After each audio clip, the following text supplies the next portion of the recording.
Yan kalakas, update po tayo sa ating farm tree. Ito na po. Tapos siya. Dahil sa ulan ng bagyo, ayan siya. Parang umusbong dahil natamaan na ito ng drought. Pero tingnan nyo, medyo nakahinga sila. Ayan po. Thanks G ulit. Yan po yung ating farm tree. Maganda-ganda na rin kalakas yung ating maisan dito sa farm tree. Ayan. Dahil tuloy-tuloy ng halos 5 araw ding umulan dahil sa bagyo. Yan. Gumanda po yung ng ating maisan. Yan. Yan na po yung ating maisan dito sa farm tree. Yan. Nasa na rin. Stage ng flowering stage po. So yung natamaan ng drought, medyo hindi na sila nakalaki, pero ewan ko kung makakabunga pa sila. Pero nakasurvive na sila. Yan po. Thanks G. Update din tayo sa ating maisan dito sa tabi ng ilog. Ayan po, halos namunga na rin lahat.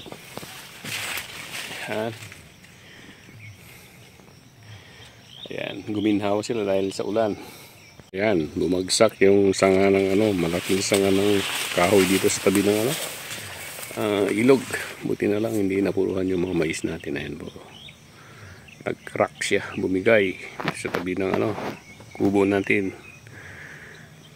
Sa ngayon hindi naman masyadong lumaki yung ilog matalag dahil sa bagyo. Medyo mahina lang kasi yung yung ulan dito sa amin, kaya hindi masyadong lumaki yung ilog matalag. Pero continuous po na halos 4 na araw pong umulan. Yan po yung mga mais natin dito.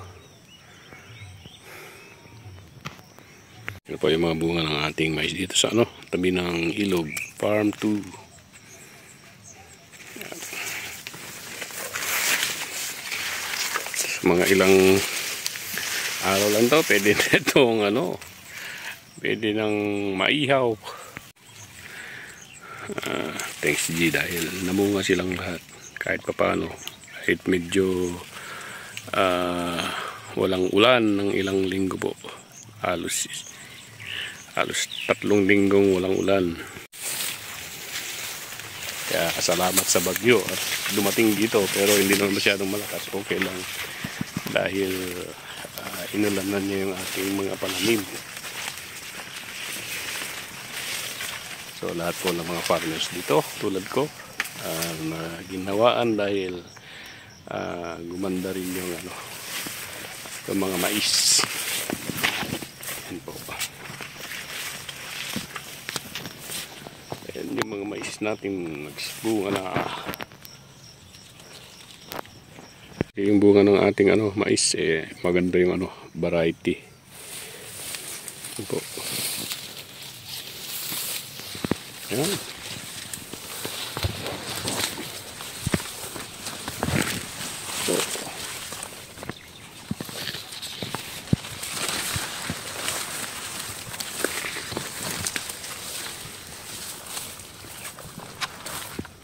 So mas maganda dito sa mismong tabing ilog. Ayan.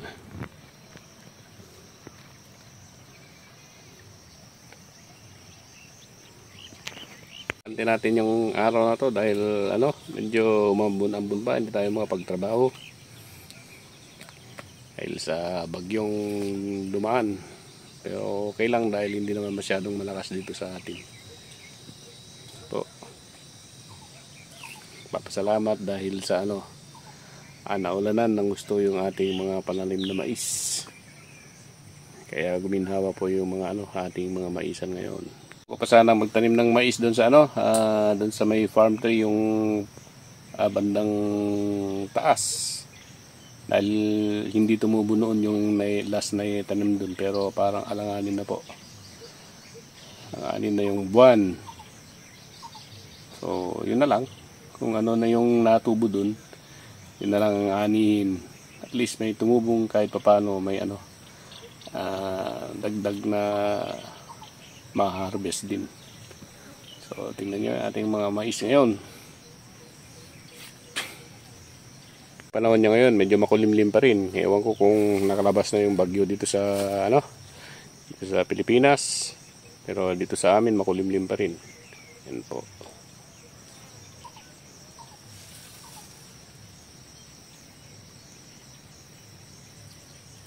Yan, maganda sanang maglambat o kaya mamukot. Kaso lang sira na po yung ating lambat. Yung malalaki yung hinuhuli.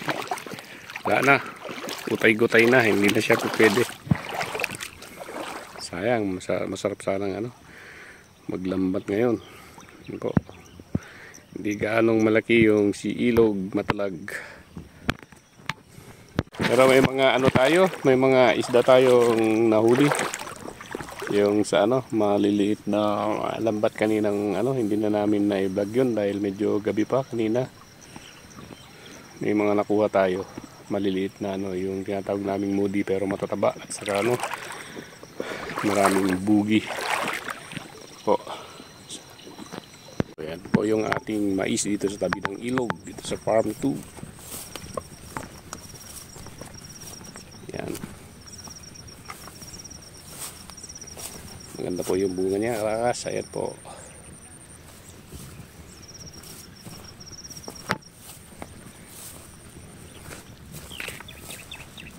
Ayan.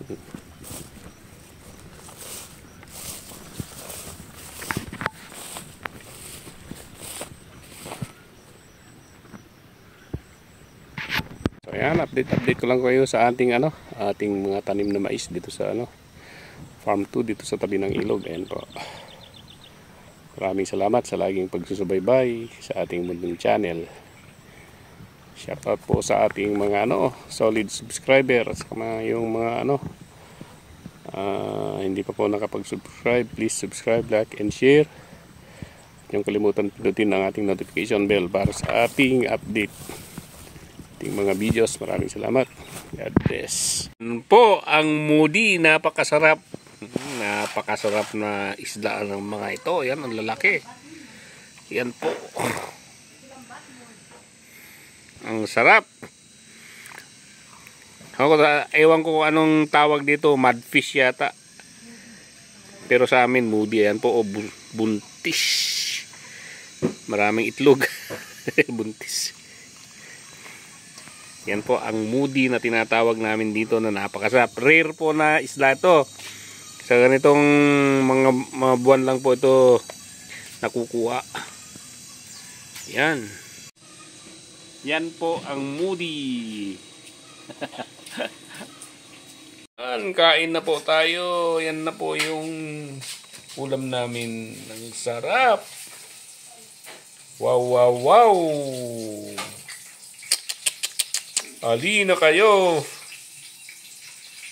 Yan, kain tayo ng moody. Masarap po yung moody. Ayan, taba. Ayan, maraming moody. Kain na tayo.